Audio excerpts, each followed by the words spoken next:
rupanya kau Magdalena. Dari tadi mukamu sedih aja ku tengok. Aku lagi bingung. Bingung kenapa kau? Tumben-tumbennya kau begini.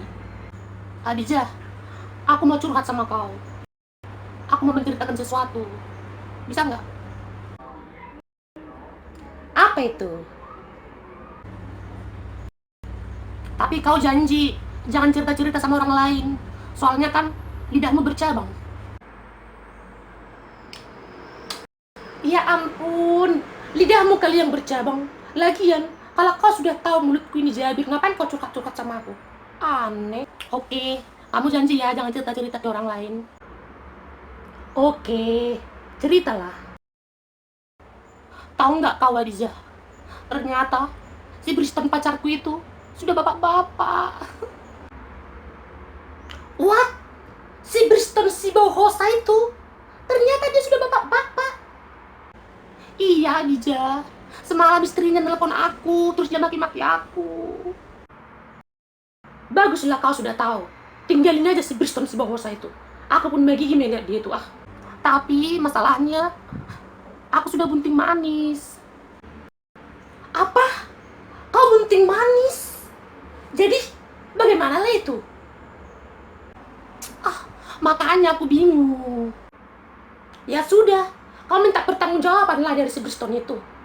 Ah, aku takut Adijah. Longor kali kau. Minta pertanggungjawaban aja kok takut sih? Nggak bisa Adijah, nggak bisa. Hancurkanlah bunting manismu itu kalau begitu. Palak aku kau buat ah. Palak kali aku. Ah, bukan begitu Adijah. Terus gini, kalau aku minta pertanggungjawaban sama dia dan dia tidak mengakuinya, gimana dong?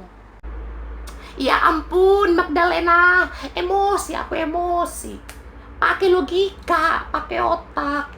Kan bisa tes DNA. Ah, mau kali kau jadi wanita. Tetap nggak bisa Adijah. Dia nggak bakal mengakuinya. Kan jelas-jelas kau bunting karena perbuatan dia. Gimana sih?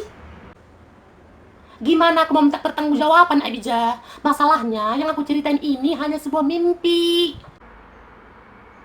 Maksudmu? Iya, jadi kan semalam aku bermimpi. Aku tuh bunting karena perbuatan si Briston. Dan di mimpiku ini si Briston itu sudah bapak-bapak. Gitu loh Adijah. Bersih Brian. Bukannya bilang dari awal itu hanya mimpi. Dasar kau yang bodoh.